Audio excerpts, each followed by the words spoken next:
सुखदेव जी कहते हैं, राजन ये पृथ्वी वैसे तो पूरी पृथ्वी एक ही थी, लेकिन जब प्रियव्रत ने महाराज अपना रथ चलाया, इस पृथ्वी की 7 परिक्रमाएं की उन्होंने, तो महाराज ये पृथ्वी 7 द्वीपों में परिणित हो गई, 7 द्वीप बन गए और 7 ही समुद्रों का निर्माण हो गया। तो महाराज जो जम्बू द्वीप था इसके 9 वर्त बने, और महाराज कहते हैं, राजन ये पूरा जो ब्रह्मांड है इसमें 7 लोक नीचे हैं और 7 ऊपर हैं। अतल, वितल, सुतल, तलातल, महातल, रसातल और पाताल, ये 7 लोक नीचे के हैं।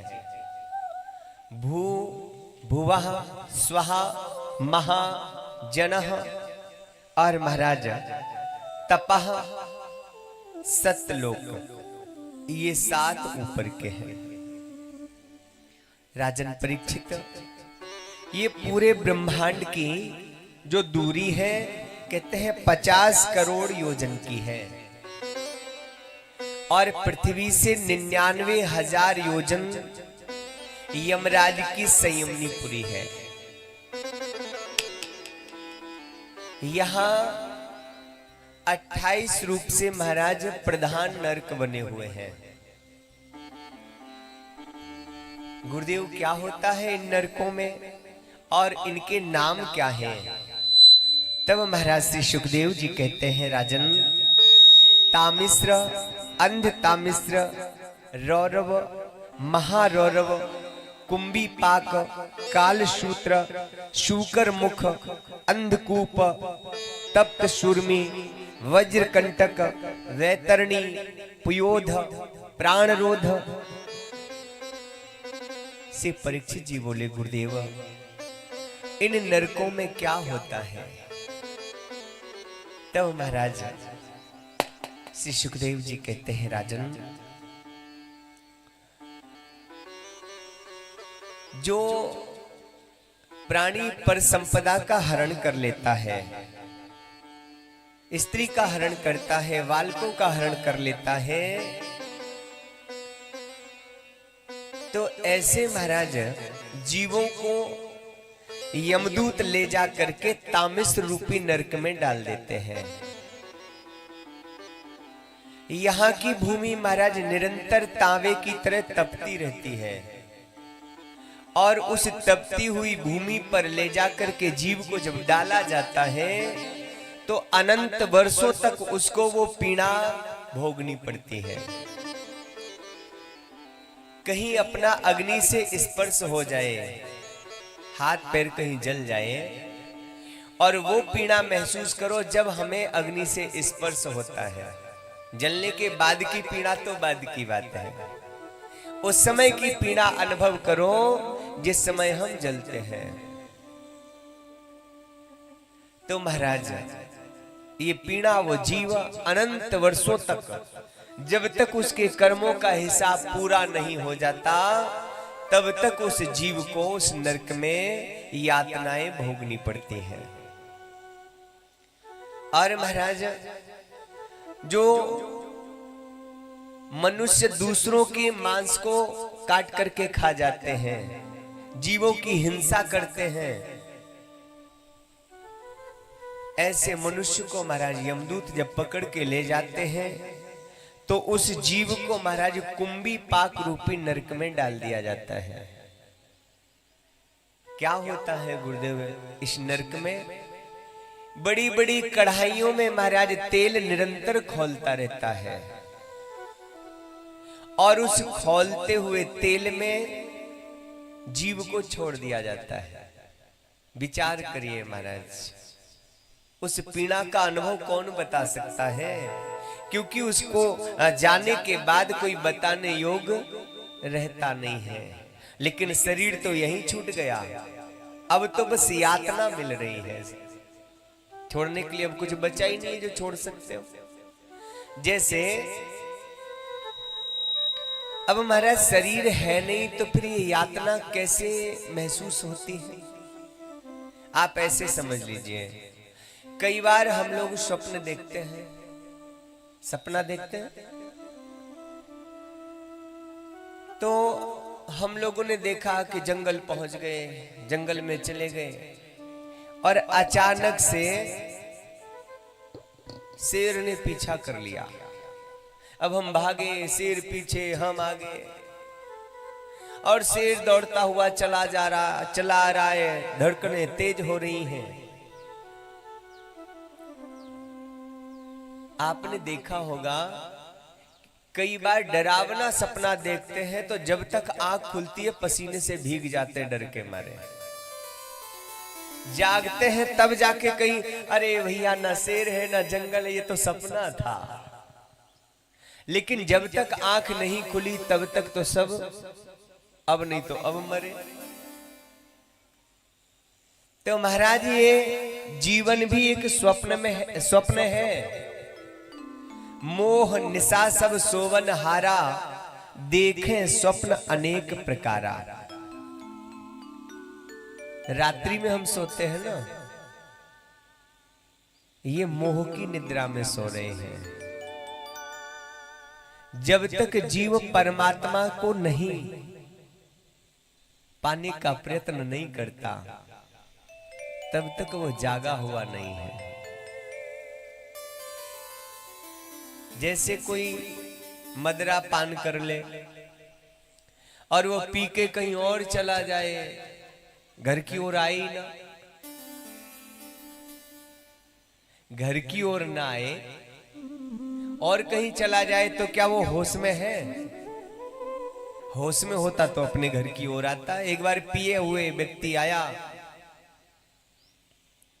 दरवाजा खटखटाया, हेलो खोलिए खोलिए।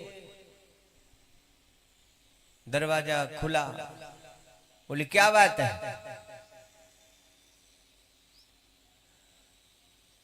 क्यों इतने टाइम दरवाजा बजा रहे हो भाई, क्या बात है? बोला अरे वो क्या है ना, हमें थोड़ा कुछ जानकारी लेनी थी। बोले क्या जानकारी चाहिए? बोले ये सर्वेश का मकान कहाँ है? अब जिसने दरवाजा खोला मूर्ख कहीं के, तू ही तो सर्वेश है। बोले ये तो पता है कि मैं सर्वेश हूं लेकिन घर तो भूल गया हूं। तो पीने के बाद ये स्थिति हो जाती है। कहने का भाव है कि नरक में जीव को जब यातना दी जाती है, शरीर नहीं है लेकिन महसूस ऐसा ही होता है कि हम दर्द सह रहे हैं। और महाराज जो घर आए हुए अतिथियों का सम्मान नहीं करता, उनको हीन भावना से देखता है, क्रूर दृष्टि से देखता है, तो कहते हैं महाराज ऐसे जीवों को यमराज जब ले जाते हैं तो वज्र तुंड रूपी नरक में डालते हैं, जहां पर महाराज इनकी आंखों में गरम गरम सलिए डाले जाते हैं। इस प्रकार से महाराज ऐसा वर्णन किया, परीक्षित जी महाराज तो रोमांचित हो गए।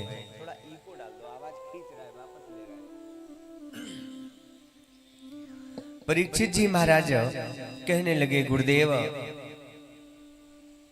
ये तो हमने खूब सुन लिया, अब आप हमें ये बताइए कि इन नरकों से बचने का कोई उपाय है? बोले हाँ राजा, उपाय तो है, अगर कोई बचना चाहे तो। ऐसे समझ लो कि जैसे हमने कोई कपड़ा पहना, कई बार हम रंग बिरंगे कपड़े पहनते हैं, लेकिन जिस दिन माँ बच्चे को कोई बढ़िया सा कपड़ा पहनाती है तो उस दिन कहती गंदे मत करना। हाँ, बड़ी दूर से वहां से मॉल से खरीद के लाई हूं, गंदे मत कर लेना। तो इसी प्रकार महाराज ये मानव अनेकों शरीर में जाता है, और जब मानव शरीर मिलता है, ये मानव रूपी, ये देह रूपी जब कपड़ा मिलता है, बड़े भाग मानुष तन पावा, सुर दुर्लभ सद ग्रंथ गावा। मैली चादर ओढ़ के कैसे द्वार तुम्हारे आऊं, ए पावन परमेश्वर मेरे मन ही मनो शर्माऊं। तुमने हमको जग में भेजा देकर निर्मल काया, और हमने इतने दाग लगाए, इतने दाग लगाए। तो महाराज ये शरीर रूपी जो भगवान ने हमें निर्मल चादर दे करके भेजी है, हंस बना करके भेजा है, मानव बना करके भेजा है, और हम दाग पर दाग लगाते रहे तो महाराज ये दाग छूटेंगे कैसे? साबुन लगाओ छूट जाते हैं, घर पे ही धुल जाएगा कपड़ा तो ज्यादा मैला नहीं होगा, और दाग पे दाग लगाते रहे, धुला कभी नहीं, फिर तो हमारा धुलाई के लिए भेजा जाता है घाट पे, फिर तो वहां लकड़ी का जो महाराज ऊपर से कुटाई होती है कपड़े की, फिर तो कपड़ा जाने और धोने वाला, जब तक सारे दाग नहीं निकल जाते तब तक धुलाई बराबर चलती रहती है। तो महाराज वहां अगर कपड़ा नहीं भेजना है तो घर पे ही धुलते रहो, थोड़ा सा दाग लग जाए कपड़ा धुल दो। इसी प्रकार ये मानव रूपी जो चदरिया है महाराज, हम लोगों से पाप तो हर रोज होते हैं लेकिन पुण्य नहीं करते। पाप क्या होते हैं महाराज? जाने अनजाने में ना जाने कितने पापों से हम जुड़े हुए हैं। हम लोग घर में भोजन बनाते हैं, ना जाने कितने जीव जंतु उसमें भी मर जाते हैं। तो किसी के प्राण गए तो अपनी वजह से गए। हम लोग जब चलते हैं रास्तों में, ना जाने कितने जीव जंतु उसमें दब के मर जाते हैं। हम लोग खेती किसानी का कार्य करते हैं, ना जाने कितने जीव जंतु खेती में मर जाते हैं। फसल में कीड़े लग जाते तभी भी दवाई छिड़काव करना पड़ता है। ना जाने कितने पाप हम लोगों से ना चाहते हुए भी होते रहते हैं। तो महाराज इन पापों से बचने के लिए क्या करना है? बड़ा सुंदर महाराज सरल साधन है।